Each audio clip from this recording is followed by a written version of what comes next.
Hello students, मैं doctor Deepshikha Pandey, assistant professor, department of home science, GVM college Gaya से। बच्चों, आज जो हम चैप्टर लेकर के आए हैं वो बीए होम साइंस के स्टूडेंट के टेक्सटाइल के पेपर से है, जिसका टॉपिक है फिनिशिंग, यानी कि इसको हिंदी में कहें तो परिसज्जा। फिनिशिंग मतलब परिसज्जा। तो इस चैप्टर में हम लोग पढ़ेंगे कि परिसज्जा क्या है, परिसज्जा क्यों आवश्यक है और परिसज्जा को कितने भागों में बांटा गया है। ठीक है, तो आइए हम लोग अपना चैप्टर शुरू करते हैं, जो कि है फिनिशिंग का। बच्चों, परिसज्जा का अर्थ होता है कि जब वस्त्र करघे पर से उतर करके आता है तो उस पर बहुत सारी अशुद्धियां होती हैं, जैसे धूल, धब्बे, ग्रीस का दाग और कई सारे मशीन के तेल के धब्बे। तो उनको साफ करने के लिए, यानी बाह्य रूप को सुंदर बनाने के लिए सबसे पहले हम लोग स्काउरिंग करते हैं। स्काउरिंग का मतलब होता है कि कपड़ों से धूल, धक्कड़ और गंदगी को साफ करना, झाड़ करके साफ करना। स्काउरिंग के बाद जो प्रक्रिया करते हैं उसको हम ब्लीचिंग कहते हैं। ब्लीचिंग का अर्थ होता है कि उसको रंगहीन बना करके सफेद बनाना, और उसके बाद जो प्रक्रिया आती है उसको हम बोलते हैं फिनिशिंग, यानी परिसज्जा की प्रक्रिया। यानी परिसज्जा का अर्थ होता है बच्चों कि वस्त्र के बाह्य स्वरूप को सुंदर, आकर्षक और उसकी कार्य क्षमता में वृद्धि करने हेतु तैयार करना। ठीक है, तो इसी को हम लोग परिसज्जा कहते हैं। अब बात आती है कि इस परिसज्जा की आवश्यकता हमें क्यों पड़ती है। तो हम एक एक पॉइंट पर ध्यान दे लें कि वस्त्र के में परिसज्जा की आवश्यकता इसलिए होती है कि सबसे पहले वस्त्र के बाह्य स्वरूप को सुधारना और आकर्षक बनाना। ठीक है, दूसरा होता है वस्त्रों में विभिन्नता लाना। जैसे क्या होता है कि करघे पर से जब वस्त्र उतर के आया तो एक समान रूप का होता है, लेकिन उस वस्त्र में नवीनता लाना, जैसे उसको चुन्नट डाल करके तैयार करना, उसको मर्सराइज करना, उसमें रोएं तैयार करना, उसकी चमक बढ़ाना, उसमें भार उत्पन्न करना। तो ये सारी चीज जो की जाती है ये परिसज्जा के माध्यम से की जाती है। तीसरा होता है वस्त्र की उपयोगिता बढ़ाना। इस परिसज्जा के माध्यम से बच्चों वस्त्र को हम लोग मजबूत, टिकाऊ, सुंदर, कोमल, चिकना, नवीन और ताजगी देने के लिए हम लोग विविध प्रकार की परिसज्जा करते हैं। ठीक है, जिससे वस्त्र की हम लोग क्या कर सकते हैं, कार्य क्षमता में वृद्धि कर सकते हैं। और क्योंकि हम पहले भी आपको बता चुके कि जब वस्त्र करघे से उतर करके आता है तो उस पर बहुत सारी गंदगी होती है और वो बेजान और कमजोर होते हैं। ठीक है, तो इसलिए इन परिसज्जाओं के माध्यम से हम वस्त्र की सुंदरता को तो बढ़ाते ही हैं, साथ में इसकी उपयोगिता को भी हम बढ़ाते हैं। अगला है वस्त्र की कार्य क्षमता एवं गुणात्मकता में वृद्धि करना।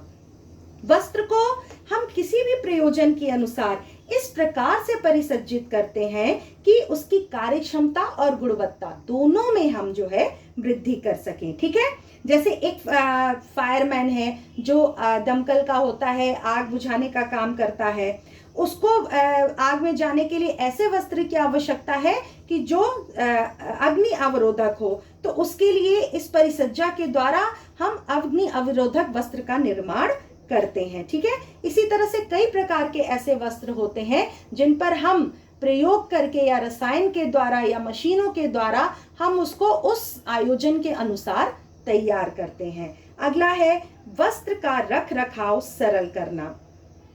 देखो बच्चों, वस्त्र की सफाई, धुलाई और रख रखाव में अधिक समय और शक्ति लगती है। ठीक है, तो परिसज्जा के द्वारा हम वस्त्र को इस प्रकार से हम चेंज करके हम किसी भी अपने कंज्यूमर के लिए या उपभोक्ता के लिए इस तरह से उनके सामने हम देते हैं कि वो वस्त्र जो है उस पर बहुत सारी प्रक्रिया ना करनी पड़े। ठीक है, आजकल मार्केट में देख रहे हो बिना प्रेस किए कपड़े जो है आजकल बाजार में आ गए, जिनको प्रेस करने की जरूरत नहीं पड़ रही है। तो उपभोक्ताओं की आवश्यकता के अनुसार भी ध्यान में रख करके हम वस्त्रों पर परिसज्जा का प्रयोग करते हैं, है ना। जैसे एक परिसज्जा आती है मर्सराइजिंग। तो मर्सराइजिंग परिसज्जा द्वारा हम क्या करते हैं, सूती वस्त्र को सफेद, चिकना, कोमल, मुलायम और बिल्कुल रेशमी वस्त्र की तरह हम क्या करते हैं, उसको एकदम चिकना बना देते हैं, दाग धब्बे हटा देते हैं और इस तरह से हम वस्त्र में नवीनता भी ला सकते हैं। अगला होता है वस्त्र को कड़ा करना और वजन बढ़ाना। कई बार क्या होता है कि जब बुनाई प्रक्रिया के बाद जब करघे से वस्त्र उतरता है तो मतलब उसमें बहुत ढीलापन होता है और झिलझिले होते हैं और जालीदार कपड़े हो जाते हैं। तो ऐसे वस्त्र किसी काम के हम लोगों के नहीं होते, ठीक है। तो इसलिए हम क्या करते हैं कि उनके आकार को तो पहले परमानेंट करते हैं और उसके बाद जो होता है उसमें कड़ापन और मुलायम जो भी हम प्रक्रिया अपनाना चाहते हैं उसको हम करते हैं। जैसे वस्त्र बहुत हल्का है तो उसको भारीपन लाते हैं, स्टार्च, मांड ये सब जो है लगा करके प्रयोग करते हैं। परंतु वे वस्त्र जो बहुत क्या होते हैं, बड़े होते हैं और उनको मुलायम करने की आवश्यकता होती है, उसके लिए हम लोग क्या करते हैं, ग्लिसरीन, मोम, पैराफिन ये सब लगा करके उस पर परिसज्जा करते हैं, ठीक। उसी तरह से अगर देखा जाए तो सिल्क का रेशा जो होता है वो प्राकृतिक रूप से बहुत हल्का होता है। फिर इस रेशमी वस्त्र के वजन को अगर बढ़ाना है तो उसमें मैग्नीशियम या अन्य धातु के जो है लवड़िया जो बोलते हैं ना मेटेलिक सॉल्ट का उपयोग हम लोग कर सकते हैं और वस्त्र को उसका वजन बढ़ा सकते हैं, ठीक है।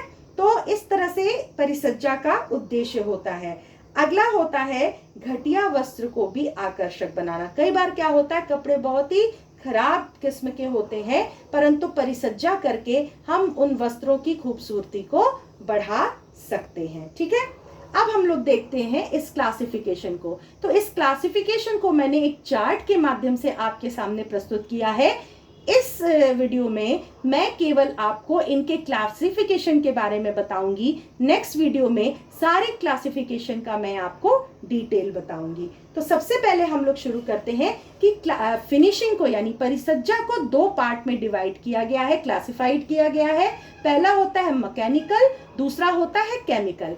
मैकेनिकल का मतलब होता है यांत्रिक परिसज्जा, जो परिसज्जा यानी जो फिनिशिंग मशीनों द्वारा की जाती है, ठीक है, और जिसमें वस्त्र को मशीन द्वारा हम लोग कस करके तान कर टेढ़ी मेढ़ी आकृति के वस्त्र को सीधा करना, प्रेसिंग करना, सतह को चिकना करना, रोए उठाना, नक्काशी करना, कुटाई करना और विरंजित करना, मोरिंग करना, टेंटरिंग, ये सारी जितनी प्रोसेस होती है वो मशीन के थ्रू, और ये मशीन के रोलर्स होते हैं, इनके थ्रू जब हम फिनिशिंग करते हैं तो वो कौन सी फिनिशिंग कहलाती है बच्चों, मैकेनिकल या यांत्रिक परिसज्जा कहलाती है। दूसरा है केमिकल। जैसा कि तुम नाम से ही देख रहे हो, रासायनिक परिसज्जा किसे कहते हैं।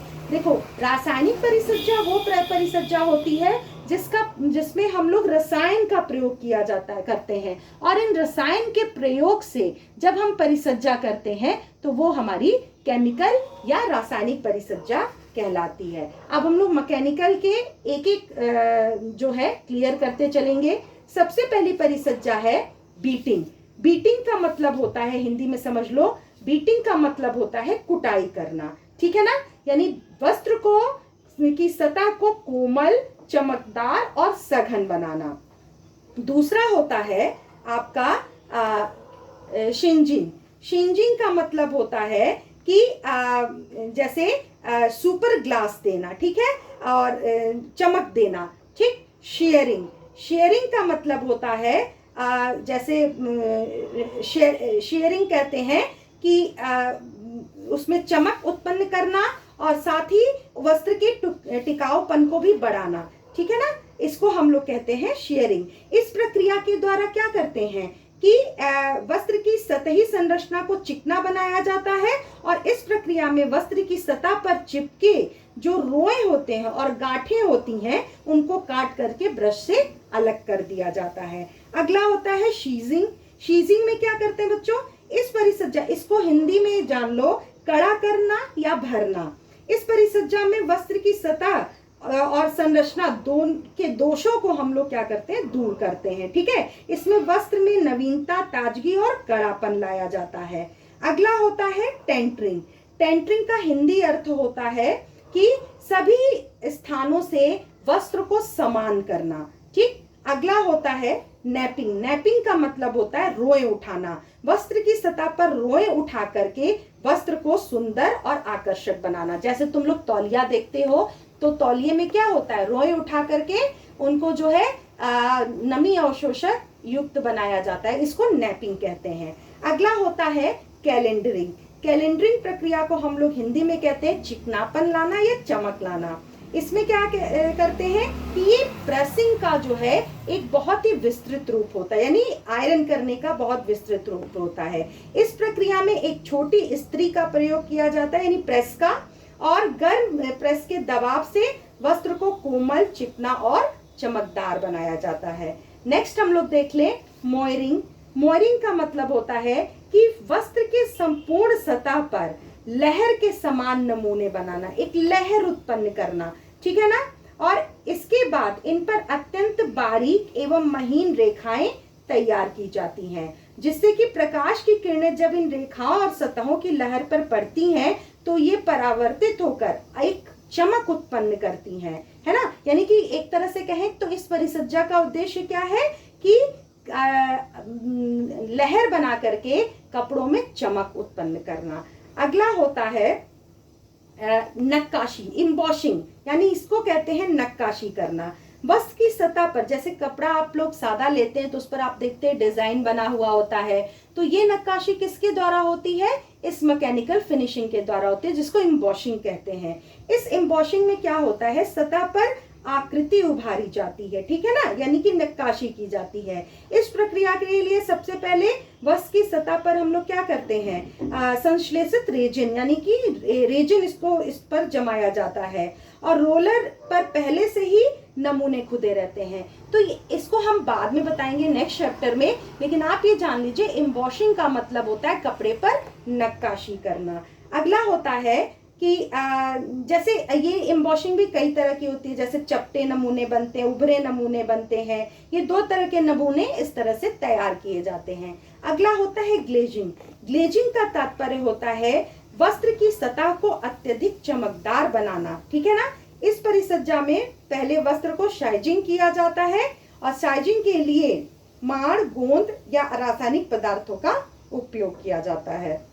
अगला होता है शेयरिंग। शेयरिंग में हम लोग क्या करते हैं कि ये परिसज्जा जो है रेयान के वस्त्रों पर किया जाता है, ठीक है। इसमें वस्त्र में अत्यधिक चमक लाई जा सकती है, और गरम जो है कैलेंडरिंग की सहायता से ये परिसज्जा की जाती है। अगला है जो लास्ट है मैकेनिकल फिनिशिंग में, वो है सैनफोराइजिंग। सैनफोराइजिंग जो होता है बच्चों, एक व्यापारिक स्तर पर, यानी बहुत बड़े लेवल पर की जाती है, और ये इस बात की गारंटी देता है कि अगर हम बार बार कपड़ा धुलते हैं तो भी वस्त्र सिकुड़ेगा नहीं, यानी कि सैनफोराइज्ड होगा। तब सैनफोराइज्ड परिसज्जा वस्त्र को सिकुड़ने से रोकने के लिए किया जाता है, ठीक है। तो सैनफोराइजिंग की मोहर वस्त्र की थान में प्रत्येक मीटर पर क्या होती है, लगी भी होती है। ये कपड़ा सैनफोराइज्ड कपड़ा है, ठीक है। अब अगला एक और आता है जिसको कि हम क्रेपिंग बोलते हैं। क्रेपिंग हमने नहीं लिखा है। क्रेपिंग का मतलब होता है कपड़े में चूनट डालना। चूनट डालना जैसे मान लो ये इसमें यांत्रिक और रासायनिक दोनों परिसज्जा की जाती है, और इसमें रोलर में जब डाला जाता है तो इस कपड़े पर क्या होता है, चुन्नट जो है अपने आप बनता जाता है, ठीक है। तो इस प्रक्रिया को हम लोग क्या कहते हैं, जो है क्रेपिंग। क्रेपिंग प्रक्रिया यानी चुन्नट डालने की प्रक्रिया कहलाती है। अब हम लोग चलते हैं केमिकल फिनिशिंग की तरफ। केमिकल फिनिशिंग में सबसे पहला है मर्सराइजिंग, जिसको कहते हैं मर्सराइजिंग करना। मर्सराइजिंग करने का मतलब होता है कि वस्त्र को क्या किया जाता है कि एक तो उसको मजबूती उसकी बढ़ाई जाती है, और वस्त्र लंबाई में सिकुड़कर चौड़ाई में बढ़ जाता है, तो उसको दूर किया जाता है। वस्त्र सघन, चिकना और चमकदार बनाया जाता है, और वस्त्र की जल अवशोषण क्षमता में वृद्धि की जाती है।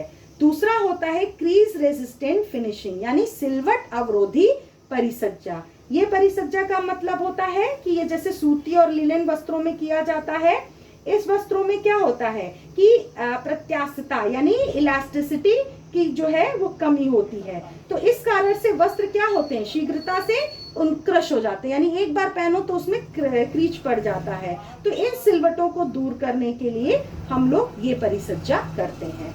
अगला होता है वाटर प्रूफिंग। वाटर प्रूफिंग जैसा कि नाम से ही जान रहे हो, जल ना प्रवेश करे कपड़े पर, तो इस प्रकार की परिसज्जा की जाती है जिसको जल अभेद या वाटर प्रूफिंग परिसज्जा कहते हैं। अगला होता है अग्नि अभेद यानी फायर प्रूफ, यानी कि ऐसी परिसज्जा वस्त्रों पर की जाती है जिसको पहन करके अगर हम आग में जाते हैं या फायर ब्रिगेडर जो कपड़े पहनते हैं वो ये फायर प्रूफ कपड़ा कहलाता है। यानी ऐसी परिसज्जा की जाती है जो कि आग में नहीं जलती है, आग से प्रभावित नहीं होती है। ठीक है। अगला होता है ब्लीचिंग। ब्लीचिंग नाम से ही जान रहे हो कि ब्लीचिंग प्रक्रिया के दौरान तैयार वस्त्र में तेल, ग्रीस आदि के धब्बे लगे होते हैं। ठीक है। तो धूल मिट्टी के संपर्क में आकर क्या होता है, कपड़े बहुत गंदे मटमैले हो जाते हैं। तो इनको हटा करके सफेद और बिल्कुल आकर्षक और सुंदर और दाग धब्बे रहित बनाना ही क्या कहलाता है, विरंजन या ब्लीचिंग प्रक्रिया कहलाती है। अगला होता है मूथ प्रूफिंग। मूथ प्रूफिंग को कहते हैं कीट रोधी परिसज्जा। ऊन और ऊनी रेशों को निर्मित जो वस्त्र होते हैं उनमें कीड़े जो है बहुत ही जल्दी लग जाते हैं और उन्हें नष्ट कर देते हैं। तो इस प्रकार जो है कपड़े खराब हो जाते हैं। तो इनको बचाने के लिए, ठीक है, इनको बचाने के लिए हम लोग क्या करते हैं, कीट रोधी परिसज्जा कहते हैं। अगला होता है एब्जॉर्बेंसी फिनिशिंग। एब्जॉर्बेंसी फिनिशिंग क्या होती है? एब्जॉर्बेंसी फिनिशिंग का मतलब होता है अवशोषण क्षमता बढ़ाने वाली परिसज्जा।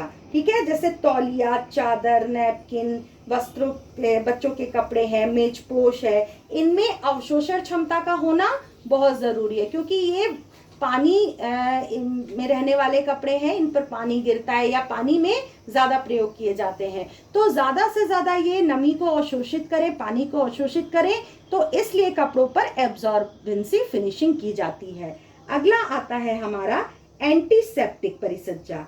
यह परिसज्जा कुछ विशेष प्रयोजन के लिए की जाती है, जैसे चिकित्सा के काम में आने वाली पट्टी, वस्त्र, धागे एंटीसेप्टिक गुणों से युक्त होते हैं। ठीक है। तो इस वस्त्र को हम लोग क्या करते हैं, एंटीसेप्टिक के घोल में डुबो करके वस्त्र को घोल से निकाल करके हम लोग क्या करते हैं, सुखा लेते हैं और उसे एंटीसेप्टिक युक्त परिसज्जा करते हैं। अगला होता है श्रिंकेज कंट्रोल। श्रिंकेज कंट्रोल परिसज्जा क्या होती है बच्चों, जिसको हिंदी में सिकुड़न अवरोधी परिसज्जा कहते हैं। जैसे वस्त्र को क्या होता है कि जब वस्त्र पहनते हैं तो उस पर क्या पड़ता है, श्रिंक पड़ जाता है या सिकुड़ करके वो अपनी लंबाई और चौड़ाई में क्या हो जाता है, छोटा या बड़ा हो जाता है और खींचने के बाद भी, दबाव पड़ने के बाद भी वो अपनी पुरानी स्थिति में नहीं लौट पाता है, यानी आकार नहीं ले पाता है। ठीक है। तो उसको अपने मौलिक आकार में लाने के लिए श्रिंकेज कंट्रोल फिनिशिंग की जाती है। अगला आता है परमानेंट प्रेसिंग। ठीक है। परमानेंट प्रेसिंग का मतलब होता है कि स्थायी प्रेस करना। कुछ कपड़े ऐसे तैयार होते हैं बच्चों कि जिनको हमें प्रेस करने की जरूरत नहीं पड़ती है, तो उनको केमिकल फिनिशिंग दे करके, जिसमें परमानेंट प्रेसिंग आता है, उसके थ्रू हम लोग जो है परिसज्जा करते हैं। अगला होता है स्टेन रिप्लेंसी। स्टेन रिप्लेंसी का मतलब होता है कि कपड़े से दाग धब्बों को दूर करना। ठीक है ना, वो स्टेन रिप्लेंसी कहलाता है। अगला आता है जो है वो है लास्ट में वेटिंग, यानी कि कपड़े के भार को बढ़ाना। कई बार जैसे कि अभी हमने पढ़ाया था कि कपड़े में क्या होता है, जैसे सिल्क का कपड़ा है तो वो जब तैयार होकर के आता है तो उसका वजन बहुत ही हल्का होता है। तो उसके वजन को बढ़ाने के लिए हम लोग क्या करते हैं कि कपड़ों में भारीपन लाते हैं, है ना। जैसे कि उसमें मेटेलिक जो भी फाइबर्स होते हैं उनको यूज करके या मेटल्स को यूज करके हम लोग कपड़े के वजन को बढ़ाते हैं। तो एक तरह से आपने ये देखा इस चार्ट के माध्यम से कि परिसज्जा क्या होती है, परिसज्जा को कितने भागों में बांटा गया है। तो फिनिशिंग को अगर हम एक्सप्लेन करें तो finishing process are design to improve the handle and appearance and sometimes the performance of the finished fabrics. और इसके क्लासिफिकेशन को डिवाइड करें तो ये दो भागों में बांटा गया है, मैकेनिकल और केमिकल। मैकेनिकल में है beating, singeing, shearing, sizing, tentering, napping, calendering, moireing, embossing, glazing, shearing, singeing और सेंफोराइजिंग और क्रेपिंग। और केमिकल में है mercerizing, crease resistant, water proof, fire proof, bleaching, moth proofing, absorbency, antiseptic, shrinkage control, permanent press, stain repellency और wetting बढ़ाना।